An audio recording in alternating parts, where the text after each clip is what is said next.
এরপর একটা পয়েন্ট আছে ওয়াল কদরি খায়রিহি ওয়া শাররিহি, তাকদীরের ভালো মন্দ। এখানে জাস্ট অল্প কিছু কথা বলছি। কিছু কিছু বিষয় আছে তাকদীরে যেগুলো কনস্ট্যান্ট ফিক্স, এগুলো কখনো পরিবর্তন হবে না। যেমন জীবন, আপনার মৃত্যু, আপনার হায়াত ইত্যাদি ইত্যাদি। কিছু বিষয় আছে যেগুলো ঝুলন্ত মুআল্লাকা, এগুলো ভালো কাজ দিয়ে পরিবর্তন হয়, দোয়া দিয়ে পরিবর্তন হয়, নেকির কাজ দিয়ে, তাকওয়া দিয়ে পরিবর্তন হয়।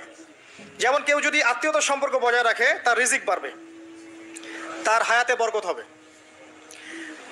এই যে কোরআনের কথা বললাম, কেউ যদি কোরআন বেশি বেশি তেলাওয়াত করে, কোরআন নিয়ে বেশি বেশি গবেষণা করে, তার হায়াতে রিজিকে বারাকা আসবে। কেউ যদি প্রতিবেশীর খোঁজ খবর নেয়, পিতা মাতার সেবা করে, মা না থাকলে খালার সেবা করে, তারও বারাকা আসবে। কেউ যদি বেশি বেশি দোয়া করতে থাকে, আল্লাহর কাছে প্রচুর দোয়া করে, খালি দোয়া আর দোয়ার উপর থাকে, দেখবেন ও বিপদ আপদে কম পড়বে। আর বিপদ আপদ আসলেও দেখবেন আল্লাহ পাক গায়েবী মাদাতে দেখবেন কোনো না কোনোভাবে তাকে সেভ করে ফেলছেন। কারণ দোয়া দিয়ে তাকদীর পরিবর্তন হতে পারে। আর কিছু বিষয় কনস্ট্যান্ট, এগুলো পরিবর্তন হবে না। এখানে কিছু মানুষ বলেছে তাকদীর বলতে কিচ্ছু নাই, মানুষ যা করবে তাই পাবে। তাকদীর বলতে কিচ্ছু নাই, মানুষ যা কাজ করবে সেটাই মানুষ পাবে, মানে মানুষের কর্মের স্বাধীনতাই চূড়ান্ত। তাকদীর বলতে আসলে কিছু নাই। এদেরকে বলা হয় কাদারিয়া। কি বলা হয়?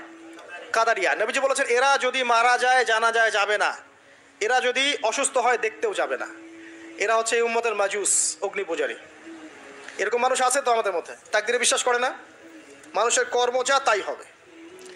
এটা দলিলও আছে আবার কোরআনে, ওয়ালাইসা লিল ইনসানি ইল্লা মা সা, মানুষ তার চেষ্টার বাইরে কিছু পাবে না।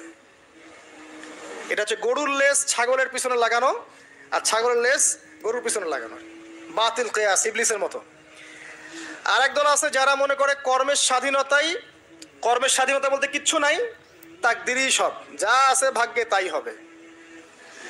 আমার কাজের কোনো স্বাধীনতা নাই, আল্লাহ চাইলে ভালো করতে পারবো, না চাইলে পারবো না। চুরি করছি কেন? আল্লাহ তাকদীরে লিখছিলেন তাই চুরি করছি। জেনা করলাম কেন? ঘুষ খাইলাম কেন? দুর্নীতি কেন করে? আল্লাহ লিখছেন তাকদীরে তাই, আমার তো কিছু করার নাই। ওমর রাদিয়াল্লাহু আনহুর কাছে এরকম একজন ব্যক্তি আসছিলেন, একদিন বলছিলাম আমি, এসে বলছে আমি তো চুরি করি নাই, আল্লাহ তাকদীরে লিখছেন তাই আমি চোর হয়েছি। ইবনুল খাত্তাব তিনি বললেন যে ঠিক আছে, কোনো সমস্যা নাই।